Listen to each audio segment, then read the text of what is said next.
Hi, I'm Todd Haskell. Hi, I'm Britta Bjornlund. And welcome to our live application Q&A for the 2015 Mandela Washington Fellowship. We're very excited to be talking here today about the program. It was just a few months ago that I was sitting in a ballroom with 500 of the 2014 Washington Fellows, waiting anxiously for our special guest, the President of the United States, President Barack Obama, to welcome the Fellows to Washington. The mood in the room was one of great expectation and excitement, and indeed, when one of the Fellows came out to introduce the President, the roar of the crowd drowned out the end of her introduction. The President's remarks to the Fellows and the dialogue that followed captured everything that this program is about. Exchange between Africans and Americans, hope for a better future for Africa, faith in the capacity of young Africans to make that future a reality, and a belief in shared values of democracy, justice, and equality. The President, I'm told, was thrilled, and he can take the credit. The Mandela Washington Fellowship is his initiative, an initiative he created because he believes Africa is a region on the move. There are great challenges, sure, but the President believes there's a new Africa, more prosperous, more confident, that is finally taking its place on the world stage. And that's why 4 years ago he launched the Young African Leadership Initiative that we call YALI. He wanted to tap into the imagination, the courage, the yes we can attitude of young Africans like you. And since then, we've worked with young people across the continent to empower them with new skills in entrepreneurship, in leadership, and new partnerships in education and health and technology. Last summer's fellowship showed its potential in that ballroom when the President met with the Fellows. The Mandela Washington Fellowship had brought young Africans to the United States from all over the continent to develop their skills at our best colleges and our best universities. And now, these same Fellows have returned to Africa, applying those skills they have learned. Many are now working in internships or implementing proposals, some with grants made available through YALI. Wherever they are, in civic leadership, in public administration, or in entrepreneurship, they are representatives of the Mandela Washington Fellowship, which, as I speak, is bringing real, positive, necessary change to Africa. President Obama had a vision of a bridge between the United States and the young people of Africa that would last beyond his presidency and would shape the future of the engagement between the United States and Africa. That vision is becoming a reality, and now we want to invite you to join in the building of this vision, of this reality moving forward. We invite you to go to the website YALI.state.gov and begin your application so that you can become a Mandela Washington Fellow. And we urge you to complete that application before November 5th. Africa faces many challenges, we know that, but President Obama believes that young people in Africa are ready to face those challenges. As Nelson Mandela once said, it always seems impossible until it's done. Britta? Thanks, Todd. It's a great honor to be speaking directly to thousands of aspiring leaders throughout Africa. Hello, everyone. Todd and I really enjoyed having this opportunity to answer questions live last year, and so we're thrilled to be able to do this once again this year. I hope you all have lots of questions. If you're hosting a viewing party for this program, don't forget to take pictures and share them with us. Let me just start by saying that working on the Mandela Washington Fellowship last year was the highlight of my time here at the State Department. My staff and I spent more than a year and a half preparing for the exchange, refining the model, selecting the implementing partner through an open competition, drafting the application, meeting with officials at the White House, reading and scoring applications, preparing the universities, and many, many meetings, on and on with so many small details, but nothing could prepare us for the excitement of getting to meet the Fellows in person. Each Fellow I met was interesting, smart, well-spoken, and committed to a better future from Africa. So I can't wait to meet the next batch of wonderful young leaders and to see where you take your communities, countries, and continent. So for those of you who don't know, a few main points about the program. It is a 6-week academic and leadership institute in one of 3 tracks: business and entrepreneurship, civic leadership, or public management. We will select 500 of sub-Saharan Africa's top young leaders, aged about 25 to 35, to participate. Fellows will participate in groups of 25 at one of 20 institutes. The institutes are held at diverse universities and colleges throughout the United States. Each 6-week program draws from the university's or department's unique set of expertise and resources, but also has common elements to the other institutes. The institutes include academic study, workshops, case studies, site visits, networking opportunities, mentoring, and practical leadership training. As one of our goals is promoting mutual understanding between the people of Africa and the people of the United States, fellows will also interact with everyday Americans and get a chance to experience American culture through visits, community service, and cultural programming. One additional thing about the institutes, this is a 6-week, very intensive program. If you apply, please be prepared to dedicate yourself and your time to the institute. You won't have much time to continue your work at home remotely. You really will need to take a break from your home endeavors to focus on the program and your leadership path. Now, at the end of the institutes, all 500 Mandela Fellows will convene in Washington, D.C. for a 3-day summit, as we did this past year. During the summit, fellows will have the chance to meet and interact with President Barack Obama, as well as many other prominent U.S. government, business, and civic leaders.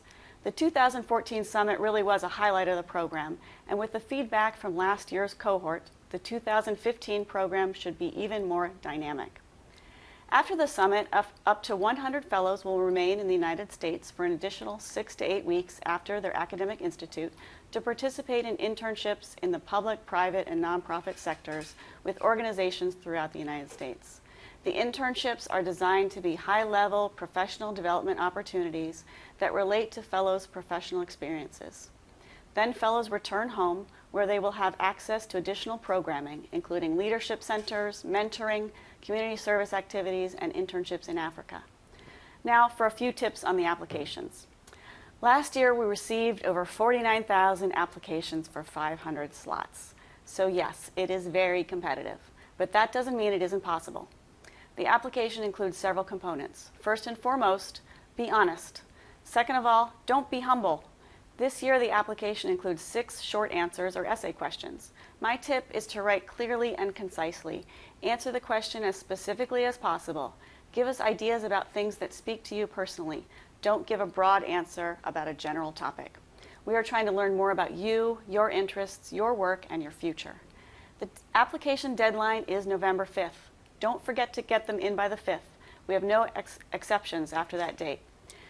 After November 5th, first-year application will be read and scored based on the set program criteria.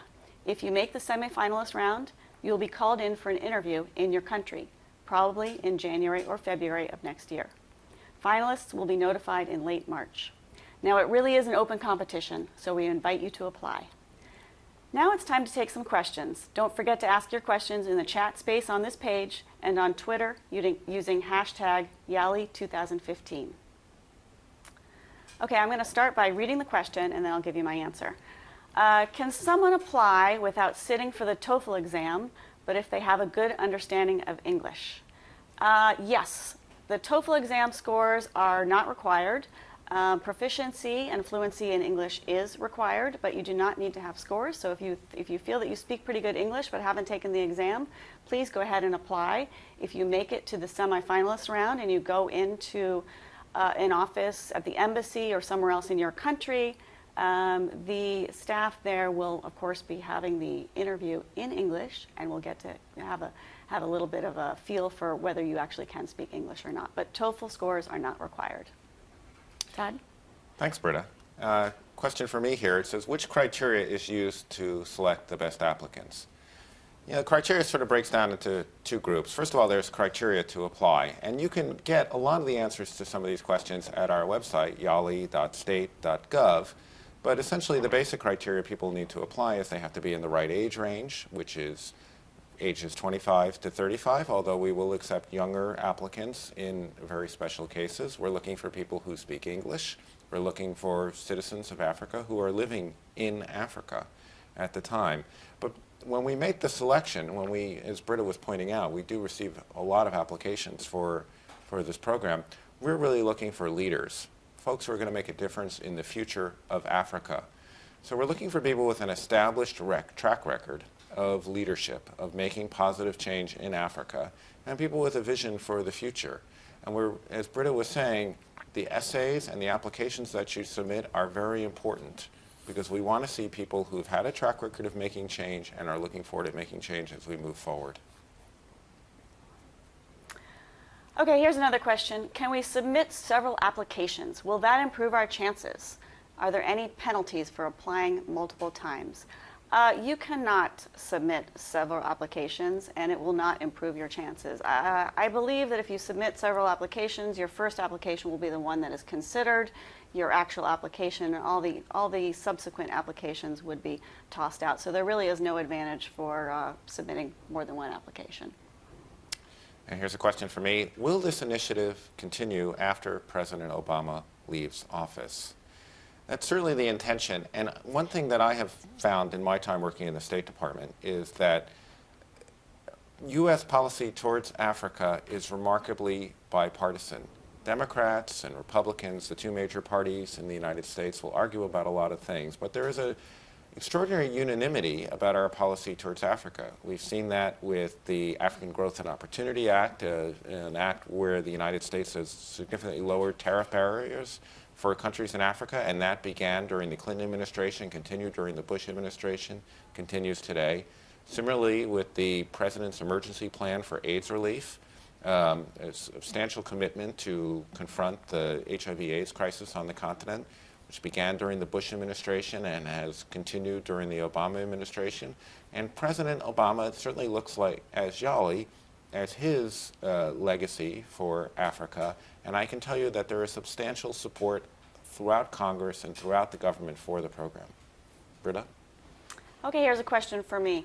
Can Africans with substantial stay or exposure to the United States be qualified to apply? What are their chances? Well, this is kind of a tricky question. I think the program really does try to target sub-Saharan Africans who have had less exposure to the United States. But no one is disqualified from applying. So you still are qualified and eligible even if you've had some exposure to the United States. In terms of what are your chances, it's really hard to say. We really don't know what the competition is. So I encourage you to go ahead and apply. Okay, question for me. Does the successful submission of the application form automatically qualify for U.S. citizenship? That's an easy one. No, the answer is no. We're obviously looking for African applicants, and the point of what we're trying to do here, frankly, is we're trying to work with young Africans who are qualified and amplify their skills, but the whole overwhelming point of it is to help Africa and to sort of improve the relationship between the United States and Africa. So somebody who applies for the program, who then has the intention of remaining in the United States or becoming a U.S. citizen, would not be in line with the goals of the program. Obviously, by applying for this program, you're not limiting your future ability to emigrate or anything like that, but that's not the point of the program. What we're looking at is folks who will go back to Africa and make a tremendous difference in their home countries, whatever that country might be. Okay, here's a question for me. How does formal education play a role in the selection process? Will candidates be disqualified based on whether or not they have a formal diploma or degree? So formal education plays a role in terms of we are looking at your application as a whole and your person as a whole. In the application, not only do you answer questions, but you'll be inputting information that's going to auto-populate into a resume. So we certainly will see and consider what your formal education is. But you will not be disqualified if you do not have a formal diploma or degree. As Todd mentioned, we really are looking for leaders in the communities, out in rural areas, in cities, in countries. So whatever the leadership means for you, it's looking at your whole package. So it's not required. Question for me, what is the required commitment to return back to Africa? Will fellows need to sign an agreement? The program, again, is for folks who are planning to go back to Africa and apply the skills that they've learned. It's much like any visa application. At the time someone will apply for the visa after they've been selected for the program, we certainly will be looking for people who have the intention of returning to Africa. And if it's clear that someone's intention, in fact, is not to do that, then they really shouldn't qualify for the program, and they certainly won't qualify for the visa. Okay, here's a question for me from an online participant who's asking, last year I applied to participate in the Washington Fellowship, and I was chosen as an alternate. Am I eligible to apply this year? Absolutely. If you were chosen as an alternate, obviously you have very high qualifications, and we encourage you to reapply. Even if you weren't chosen as an alternate, we encourage you to go ahead and reapply this year. Yes, please reapply. I think we were really struck last year by how many really great candidates did apply and just missed.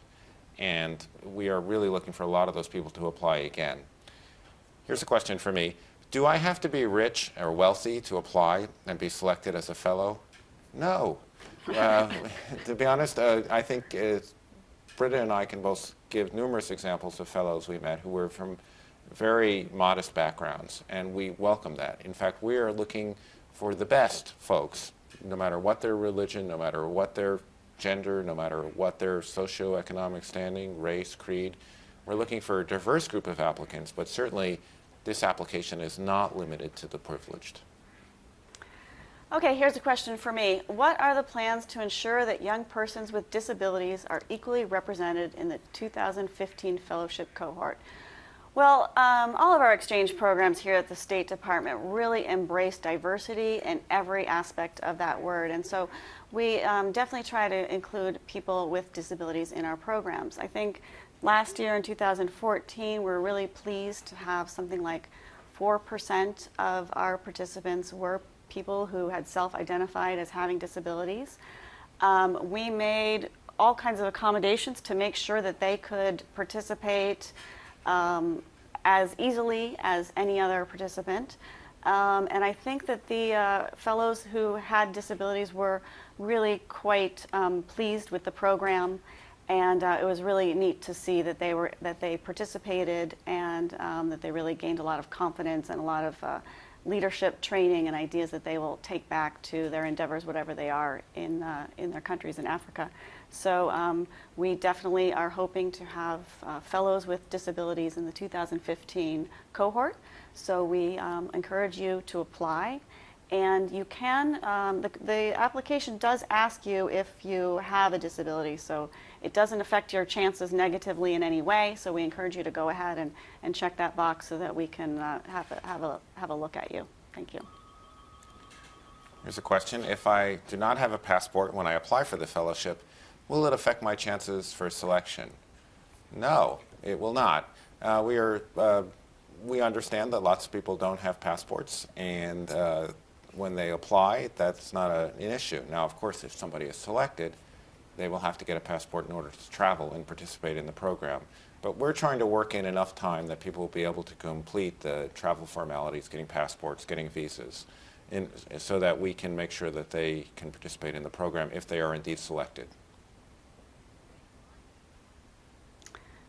Okay, here's another question from the American Corner in Yamoussoukro in Cote d'Ivoire. It says, and first of all, let me say hello to all my good friends in Cote d'Ivoire. But the question is, what are the costs that the YALI program cover? Okay, the YALI program covers all the costs involved in participating in the program. So what does that include? That would include the cost of your visa application, certainly. It would cost the cost of traveling to the airport in order to get on the plane. It includes the airplane ticket. It includes your accommodation and food and incidentals while you're here in the United States. Your travel within the United States, if you qualify for an internship, it would cover the costs of your time while you were doing the internship here in the United States, and then it would cover the cost of your plane ticket back home. In addition, at that point, you would be eligible for a wide range of grants and opportunities when you were back in Africa. So, I mean, you shouldn't look at this as something that's going to cost you any money. I think Britta's point that she made earlier is an important one, that this is, and we'll be asking you for a time commitment. But in terms of money, you shouldn't be out of pocket for this at all. Okay, here's another question. What type of documents should applicants attach to their application? As an example, should a journalist include their most compelling report? What impact would letters of recommendation have on the application? It really is up to you what documents you decide you'd like to upload. So I would just suggest that you pick the documents that you think best reflect either your professional expertise or your leadership capacity. I mean, certainly many applicants last year uploaded letters of recommendation, and those are very helpful for us. But certainly adding something like your past journal report, something like that is totally acceptable as well. Right, not required, I think we would say, but it doesn't hurt, and it may help. Here's a question for me. It says, on the application, it is stated that applicants should select the sector that most closely aligns with his or her family, her daily work, education, or community involvement. However, the application instructions also say that candidates may not be placed in their chosen track. Why would that be? Okay, I think Britta was pointing out that we get a lot of applications, and we have found that we get some more applications from certain countries in one track rather than another. And what we do want is we want to have a really strong group of applications, but we also want to have the kind of diversity in the 3 tracks. And I should say here that the 3 tracks are civil society, business entrepreneurship, and public administration. So if we have a particular slate or recommendations coming in from a particular country for inclusion in the program, when we look at that list, it may be that we really need someone in civil society, for instance, or in public administration, and we don't have enough candidates there. But there is someone who considers himself a business entrepreneurship person, but we also see that they're involved in civil society, and they're such a strong candidate, we don't want to leave them out of the program. So there may be minor adjustments made in that way.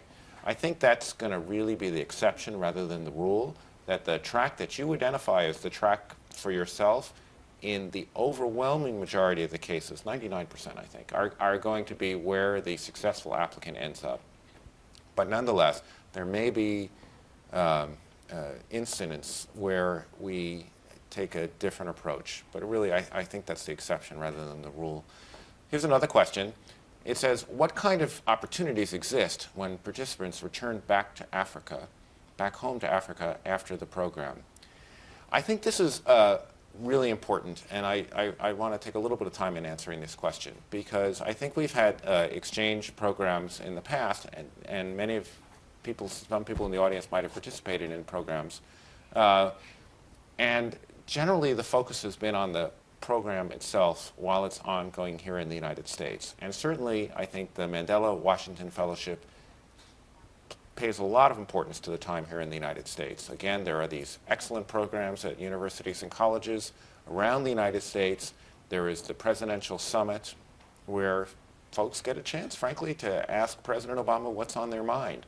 And I think last year's participants will tell you that the president will tell them. So that's an important part. But we also really value the importance of this program continuing on once participants return to Africa. And to do that, what we've done is a range of different opportunities for folks once they return to Africa. So what do those opportunities include? They include the possibility to apply for grants for your business, or even for other opportunities through embassies, financial opportunities to support your efforts in your other fields of work. They include mentorship opportunities through our colleagues at USAID, where our fellows have the opportunity to be mentored by more senior people. They include the possibility to do internships at different businesses and firms across the African continent that, again, our colleagues at USAID are working on. Our embassies across the continent are working with the return fellows to form Mandela Washington Fellowship alumni organizations, and these organizations will be engaged in various activities in partnership often with the embassies themselves, and there will be different financing available there. There will be regional conferences that will be spread out across the continent, where returning fellows will get together to take stock of where they are since what they've done since they got back from the fellowship and plan opportunities moving forward. It's a very fluid process, and a lot of this is already in train. A lot of it is developing.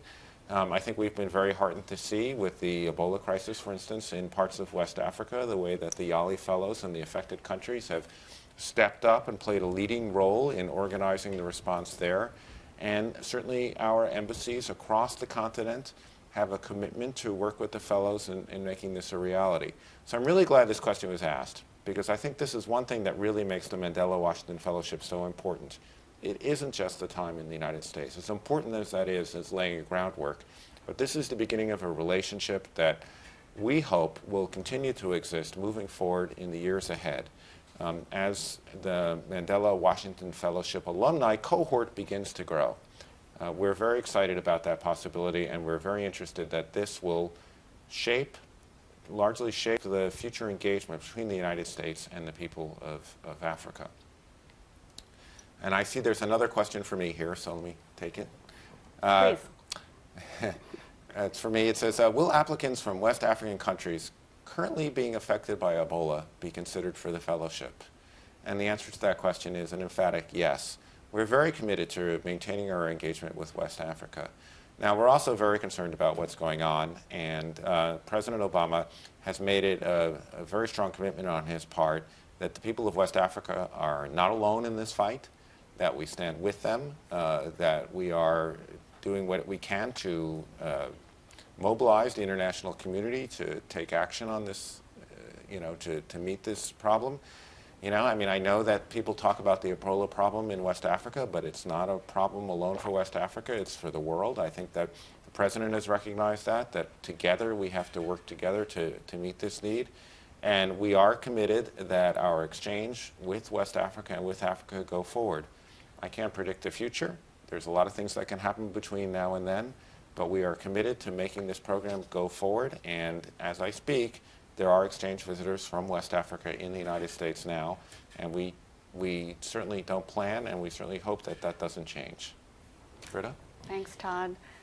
Okay, here's a question for me. I want to apply to a university in the United States after the program. Do I still qualify to apply? There's no restriction for you to not apply just because you're thinking about going to the university, to a U.S. university after the program, although you are required at the end of this program to return back to Africa, but it certainly is possible that you could then return to the U.S. for some kind of study. Just to point out once again that we are looking for the future leaders of Africa, so we are looking for people who are committed to their home communities and countries to implement change and work towards a prosperous Africa. But that doesn't mean necessarily that you would be not qualified just because you're thinking about going to a U.S. university. Okay, I think the next question up on the teleprompter. So yeah, so we got that one. Unless you have anything to add. No, I think Britta made the point well. I mean, obviously, some of the fellows may want to go on to the future and do different things, and some of that might involve studying in the United States. Certainly there's no elimination of that possibility. Okay, another question for me. After being selected for the Mandela Washington Fellowship, what is the criteria for being selected for the U.S.-based internships? So there is a question on your application, and we're going to be looking at that question, which is, would you like to apply to the Mandela Washington Fellowship internship? And we ask you, during your interview, we're going to ask you a bit about why you want to apply, what you want to get out of the internship, what you hope to gain from a professional experience in a U.S. office. And really is during your internship, during your interview, that the people interviewing you will rate you in terms of your suitability for the internships. And then back in Washington, D.C., we have a big selection meeting when we go through those top candidates for the internships, and we make our final selections there. But we will try to make it fairly diverse, so bring interns from all the sub-Saharan African countries. So it's actually the same criteria and selection materials that you apply for the fellowship. Okay, so here's another question for me. The selection criteria says leaders with a proven record are ideal. Is there a time range of experience or record that is required? I'm getting all these tough selection questions. Our criteria is pretty relaxed for a reason. That is because we want to sort of be able to read your application and possibly interview you in person and really get a feel for who you are as a person and where you're headed. So there's no set range of experience that is required. I don't know, Todd, do we have a feel for how many years of kind of professional experience we'd like to see, a minimum, or? I think a lot of these questions are really subjective rather than objective. In other words, if somebody has more experience and more recent experience, that's better, right? But that doesn't mean that somebody who had experience several years ago and maybe has taken a break to study or resolve some family issues is eliminated. In fact, that might even be something that's looked upon as good. We're going to be looking at the whole person. Yes. And so a lot of these issues, again, it's subjective rather than objective. And it's the best I can do, sure. All right, here's a question. I'm a Togolese, but living in Morocco. Is it possible for me to apply for the fellowship? I mean, I would invite you to apply. I think that you need to recognize that the application process, the interview, and the rest of it will be occurring in Togo for you, not in Morocco. Generally, we've been looking at Africans living in sub-Saharan Africa as the most qualified candidate. And if it does appear that someone has established his life and his future outside of sub-Saharan Africa, and we do kind of draw the line, at the Maghreb countries. So in other words, for the purposes of this program, we don't look at Morocco, Algeria, Tunisia, Libya, and Egypt as part of sub-Saharan Africa. Then those folks would have, in that same sort of subjective, objective way, would have a hard time convincing us that they were actually part of Africa's future. But if it's possible candidates could establish that, this is something that you're really going to have to address in your application when you put it forward. I'd also note that the interviews for the finalists, for selecting the final groups, will be taking place in sub-Saharan African countries. So that would also present a challenge for you. Now, a Togolese living in Nigeria, on the other hand, would be a much easier thing to do, would be easier to apply, and the embassy in the country in which you're living will likely be able to do the interview for you and then transmit that back to our embassy in Togo to make a decision. I hope that answer is clear. There is information along these lines at the YALI.state.gov website if you have additional questions about that. Okay, here's a question for me. How many participants will be accepted in each of the sector tracks, business and entrepreneurship, civic leadership, and public management? So we are trying to have it stay fairly balanced. 1/3, 1/3, 1/3. It's not exactly perfect with 500. We will have 6 institutes in the public management track, 7 in the business and entrepreneurship track, and 7 in the civic leadership track, which, if my math is correct, equals 150 finalists or fellows will be chosen in the public management track and 175 for each of the business and entrepreneurship and civic leadership tracks. Okay, here's a question for me. What can I do to demonstrate my leadership if my initiatives and experience were not formal and are not traceable? Not formal and not traceable. I think that the application is maybe this should go without saying, but if it doesn't, I'm going to say it. The application is really, really important. If your leadership qualities, the things that you have accomplished, are not the kind of thing that you won an award or you have a diploma to show, you're really going to have to demonstrate that in your application. But I will tell you that I think last year we had some fellows who, if you just looked at their resume, their list of jobs and the different things they had done, maybe it wasn't quite as impressive as when you actually read their essay and they talked about the challenges they faced and the things they had done. And I know when I sat down with those people, I was really, really struck by how impressive the accomplishments some were. In fact, one thing that I think Britta and I commented on was sometimes when people put their resume in the application, they put their job at the top of the resume, and then we spoke to them a little bit, or we read in their essay, and it turned out that after hours they were working with an NGO, or maybe they were piloting a small business entrepreneurship opportunity at home.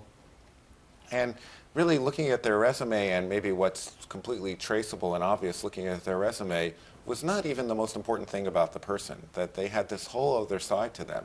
And that's really, if you're that kind of person, we really need to see that come through in the application and the essay. And a lot of times those are among our most impressive candidates. So sure, we're definitely looking forward to the people who have a traceable record, who have diplomas and the rest of it, but we're looking for these other folks as well. So please don't use that as a reason not to apply. And just to echo that point, the questions really do allow you to draw on those experiences. We're asking you about your community work. We ask you about where you see yourself in 10 years, so that gives you the opportunity to talk about where you hope to go.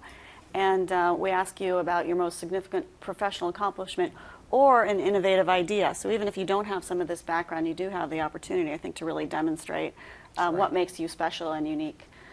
Here's a question for either of us. I'll go ahead and read it, and then we can decide who gets to jump in. What makes people under 25 years eligible for the fellowship?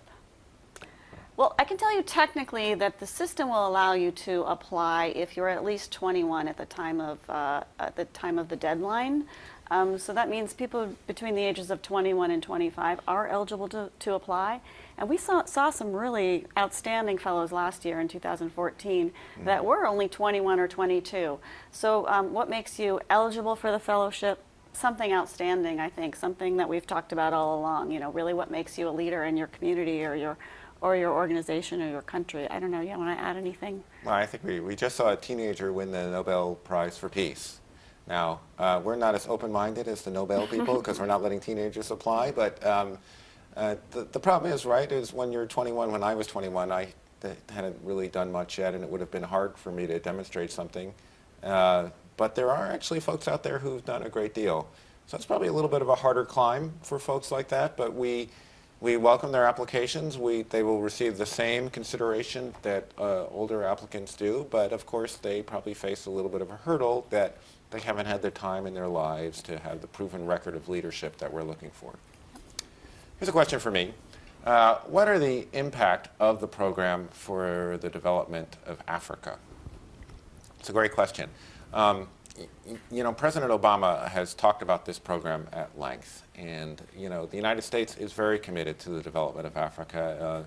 In our strategic goals for Africa, certainly development is at the top of the list. It's the reason the President brought the leaders of the continent together this summer. It's the reason that we are engaged in Power Africa, an effort to dramatically increase the level of electrical power that's going on in Africa, that, you know, to feed businesses. It's the reason that we promote the African Growth and Opportunity Act, which significantly lowers U.S. tariff barriers and has created a range of industries throughout Africa as businesses have grown up to export to the United States. It's the reason we do so many things. And yet, having said that, I'm really struck by the fact that the President will often say that of all his legacy in Africa, of all his efforts, he thinks this program will be the one that he's most remembered for. And as he said, it's not the most expensive program. You know, it's not always the one that you know, foreign leaders come and talk to us about. But he really believes that the young people of Africa, the generation that we see now, and we sometimes talk about this as a youth bulge, because the quantity of young people and the quality of young people in Africa are so great that we are really looking at a generation that can bring about fundamental change and development. And he hopes that, and we believe that through this program, we are identifying future leaders. We are identifying the people that will make the future change possible and bring about the development that we're looking for. So I know the President, there's very few issues that the President is focusing on as much on a day-to-day basis as this program. And so that's why I'm urging you on behalf of the President, please do apply, do get involved, and I know that we're going to see real change that comes out of the efforts we're making today. Britta? Okay, thanks. Before we move on to more of your great questions, we want to show this great picture that the U.S. Embassy Namibia just sent in to us. Hello, Embassy Namibia, and thanks for joining the program today. Hey, Namibia. I have a question here. What happens to the applicants who will not make it through? Are there any programs or activities available to them? You know, this is it's an interesting question, and it's something that kind of grew out of the popularity of this program. I'll be honest, I think, Britta, I'm not giving away any state secrets here, that when we did this program last year, we didn't expect to get 49,000 applications. We thought we'd get quite a few applications, but we had no idea. And what we were struck by, what folks throughout the State Department were struck by, Secretary Kerry, and frankly what struck President Obama, was that, wow, there's this massive group of young people in Africa who are raising their hand and are saying, who are responding to his call to build a bridge, to create these kind of connections and talk about development and the future of Africa and how we can make it better. So that actually led to a new initiative, something that we call the YALI network. You'll notice that when you sign up to apply for the Mandela Washington Fellowship, there's a button that you can press to join the YALI network, to sign up for further information about the program. And what we've done is we've collected those names and email addresses, and we regularly communicate with these people who've signed up to join the YALI network with information. And we're also pushing out a number of resources to these folks, training opportunities and different ideas, so that we can begin a conversation with them. And one thing we're also, and this is really purely as a result of the massive response that we got from you last year, these regional leadership centers in Africa, where we recognize that the numbers that we have for the Mandela Washington Fellowship, 500 a year now, and we hope that number will begin to grow, still somewhat limited, especially when you consider the full number of folks in Africa.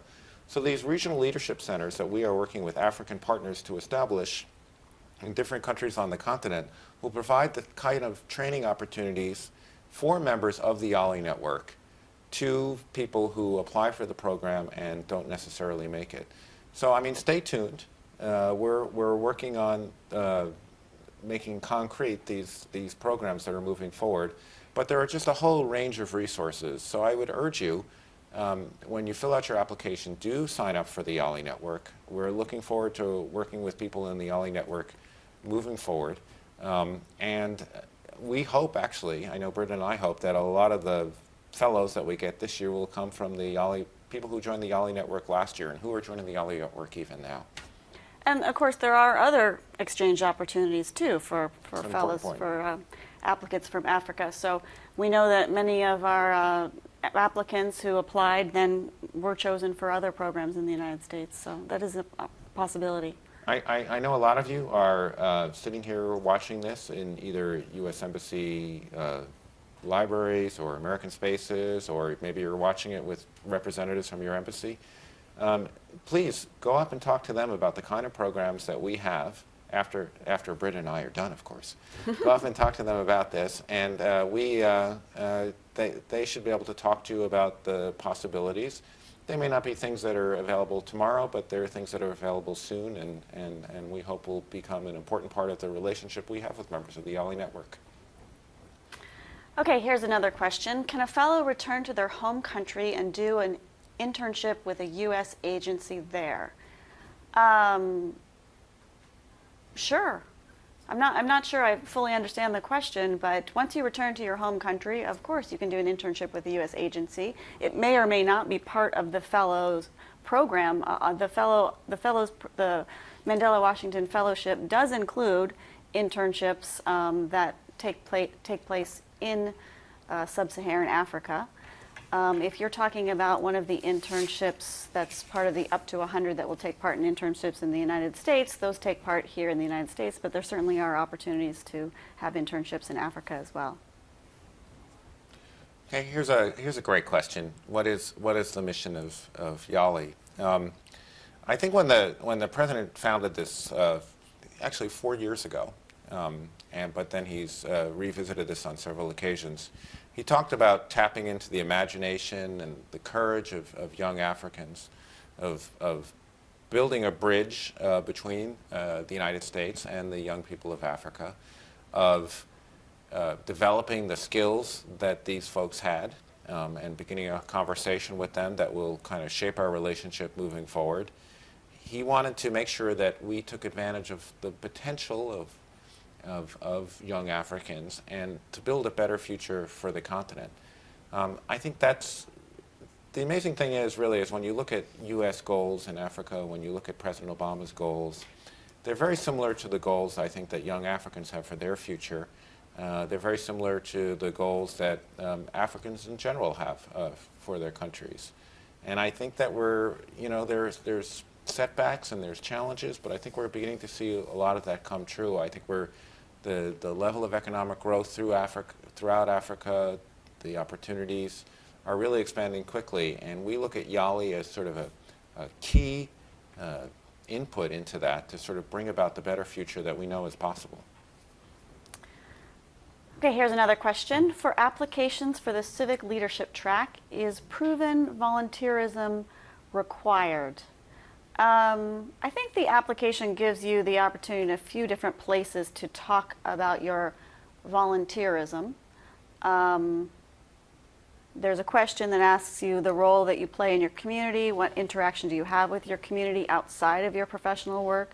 You can also document any volunteerism you have done in your resume. Certainly, we need you to be factual and honest, but I'm not sure what it means by proven volunteerism. We need you to be honest, of course, but you don't need to send in any kind of certificate or necessarily a letter of reference from that volunteer organization. Thanks, Britta. Here's a question. Is there a plan to support fellows who return to their home countries after the fellowship to continue the role they play in their communities? Yes. I mean, I think we're very committed to do that. Now, to support the role, in other words, our embassies in the field are very interested in working with the fellows and talking to them about their goals and moving forward. We are working to set up mentorships for any fellow who wants one, so these would be people who could provide advice moving forward. We are working through our embassies to establish alumni organizations of Mandela Washington Fellowship members, so that can be an important part of organizing folks and putting together kind of programs for moving forward in a whole range of ways. I know I've talked a little bit about this earlier, but I really want to emphasize just how important is the ongoing activities on the continent. The Mandela Washington Fellowship doesn't end when folks board the plane to go back to Africa. In some ways, that's really just a beginning. Yeah, it's kind of a unique program in that way, that it really is just the first step in a longer engagement with the United States and the continuation of this program. Exactly. Okay, here's a resume question. On the resume portion of the application, applicants are asked to write in the third-person pronoun. Does this also apply to the personal statements? No, you should write your personal statements in the first person. I think if it says, where do you see yourself professionally in 10 years, you want to say, I believe that I will be the president of Togo in 10 years, or whatever your answer is. Definitely write your essays in the first person. They're going to be much more personal. They're going to be much more readable. They're going to be much more believable. Here's a question. Is there a quota of selected fellows from each country? We're always looking for diversity in our program. So we're looking for diversity in gender. I think last year's cadre of Mandela Washington Fellows was exactly 250 men and 250 women. We're looking for diversity. People have asked about handicapped folks, and we certainly want to make sure that that important sector of your countries is represented. We're looking for diversity in religion, in race, and creed, in ethnic background. We're looking diversity in every single way, and we're also looking for diversity in country. So what we do have sort of an effort to make, well, we want a fellow, certainly some fellows from every country, and we want fellows in proportion to the size of countries and in addition to, the quality of applications that are coming forward. So we do look at targets. There's no 100% fixed quota or anything like that, but we want to make sure that we don't get 500 applicants from Togo and none from any other country on the continent. We want to make sure we have a good spread out across the continent as a whole. Okay, here's a question for me. What do you mean when you say leaders? Does the term apply only to those in the political arena, or do you also consider those in innovation, entrepreneurship, and civic engagement? Absolutely. A leader is a very broad term, and certainly there are leaders in civil society. There are leaders in nonprofits. There are leaders in business. Probably many of you who are thinking about applying already are leaders. And so it's just a matter of you really demonstrating that and proving that to us on the application and or in your interview. You do not need to be in the public sector or to be in elected office to be a leader. Okay, I'll try this one, Britta, and feel free to chime in if you'd like. What is the difference between YALI and the Mandela Washington Fellowship? Okay, about 4 years ago, the president announced the YALI initiative. That's the Young African Leadership Initiative. And the Young African Leadership Initiative includes a wide range of activities. But the premier program at the center of YALI is the Mandela Washington Fellowship. Other parts of YALI includes the YALI network. That's all the different folks that we're pushing out, people who sign up to receive our emails that have information about MOOCs and other educational opportunities. These regional leadership centers where we'll be providing training at different parts of the continent, that's part of YALI. We are establishing, if some of you are in American spaces now, we're establishing kind of super American spaces that we're going to call YALI spaces. There are a host of different programs that all fall under the umbrella of YALI. But the one that is sort of at the center of YALI is the Mandela Washington Fellowship, and that's the program that we're talking about now. Does that about get it? Sounds good to me. Sounds good to her. Okay, here's another question for me. Is it possible to get partners from the USA to partner with my business through my involvement in the YALI program? One thing that we did a lot of at the summit, and I'll let Britta probably expand on this, but is we gave opportunities for fellows to network. And that was networking with each other, but it was also networking with American businesses, with American entrepreneurs, with American politicians and statesmen, with a wide range of folks so that they could present themselves. I know there was a lot of focus on how to pitch your business. So really, this is a program that provides folks who are selected with the opportunity, and at that point, we expect them to get involved. In addition, a lot of U.S. businesses that are on the continent are providing internships for the YALI Fellows when they return back. Am I missing anything, Britta? I don't think so. I think the program is very, very packed. So along with your academic coursework, you will also have opportunities for networking and hopefully a little bit of unscheduled time as well. So if there are specific businesses that you want to get in touch with while you're in the United States or while you're in Chicago or wherever it is you are for your institute, you'll have a little bit of time to do that. Mm-hmm. Okay, here's a question from Twitter. Is it necessary to get a letter of recommendation from my school or workplace? So I think Todd touched on this earlier. You are welcome to submit letters of recommendations or upload other documents, supplemental documents as they're called. Those are optional, so it is not required to have a letter of recommendation from your school or workplace. It certainly helps, but it is by all means optional. Okay, question for me. If selected, will the program managers negotiate an absence permission from an applicant in case of refusal of the current employer? This is something that we face with a lot of our exchange programs, is that somebody gets selected for one of our programs and then their employer says, no, he can't go, he's too busy, and then often the next line is, but I'll go. No, we do our best. We will provide our embassies do provide letters or, to explain what the program is and the reason why the employer should allow the person to travel. But of course, your employer is your employer. And ultimately, we can't force an employer to say, let him go or not let him go. We will certainly make the effort to explain to the employer why it's in the best interest of the employer to allow his employee to go and to improve his skills and his capacity to perform in a certain job. I don't recall that this was a wide-scale problem last year. I think most employers, the overwhelming majority of employers, I can't actually think of a case where somebody said no about their employee going, but that doesn't mean I can rule it out. Okay, here's another question. What are the stages in the selection process? Okay, so the first date that is the most important, which probably most of you know, is November 5th, because the applications are closing. Starting on November 6th, we're going to start reviewing the applications, reading and scoring them, and we've recruited out to like hundreds of readers throughout the United States who have an expertise in one of the tracks or an interest in Africa to follow a scoring rubric to score your applications.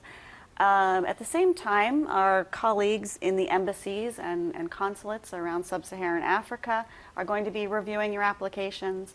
They're going to start calling semifinalists in for interviews in January and February. It's possible they might start calling them as early as mid-November or December, but I think the bulk of the interview time will be January and February.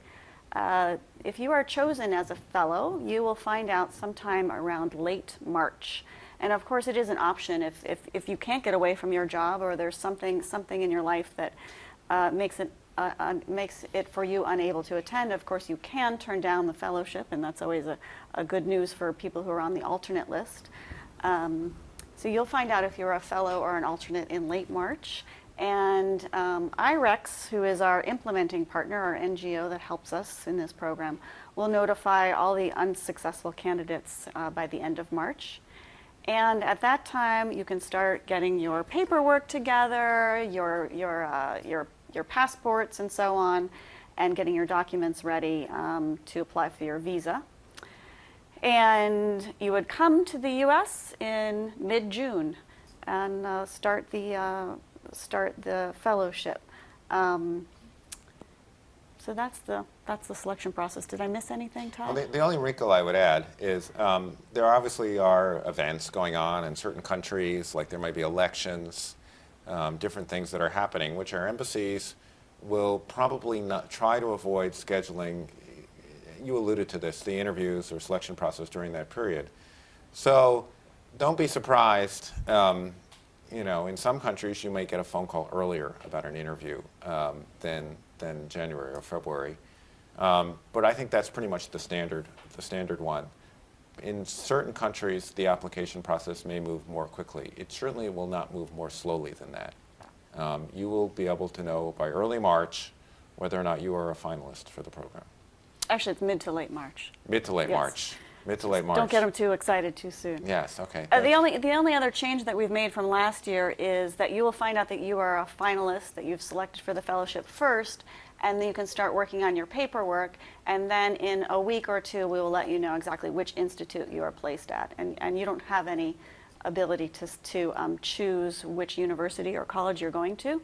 You will be placed in a university or college, but we'll let you know that slightly later than we let you know that you've been selected. Okay. Can an applicant be selected in the business and entrepreneurship track even though he or she has not yet founded a company? Well, I think there is more to doing business than founding a company, although that's a really big part of it. Look, there's a lot of applications, and there's a lot of folks who've accomplished things.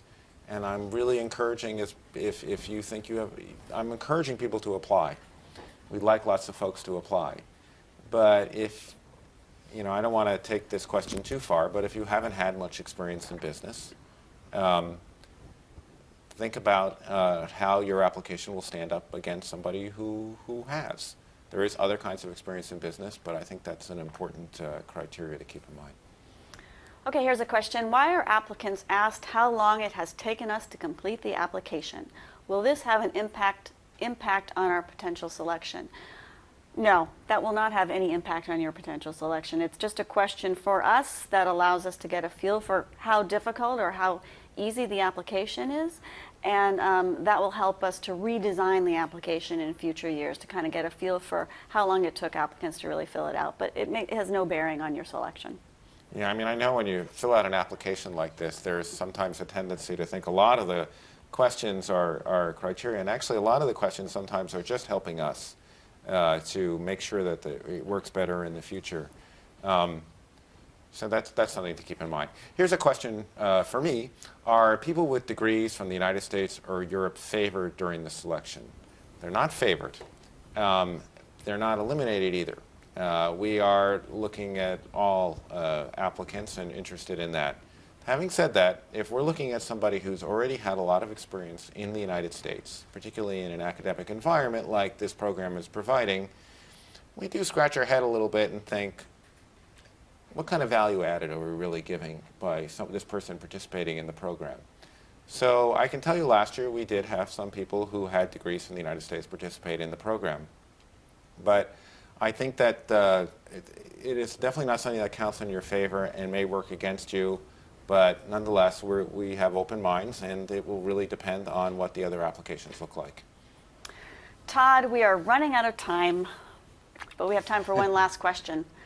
I'll go ahead and read it. Sure. Are there educational opportunities in the United States for fellows who would want to further their education after the program?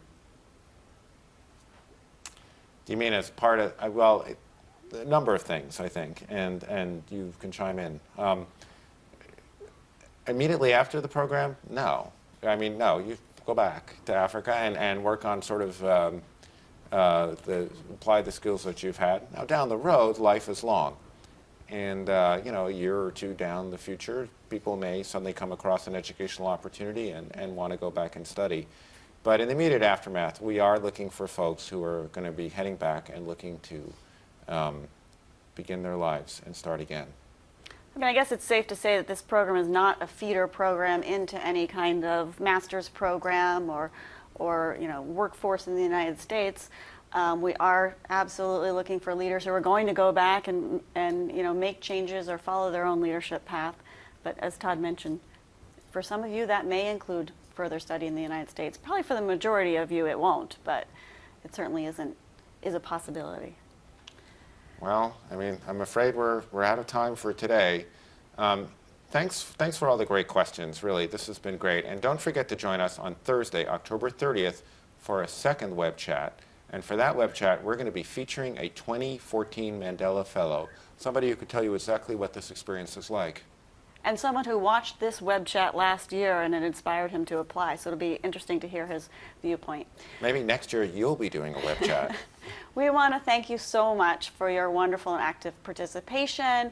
And we encourage you to visit YALI.state.gov for more information about the application process. Good luck and see you on October 30th.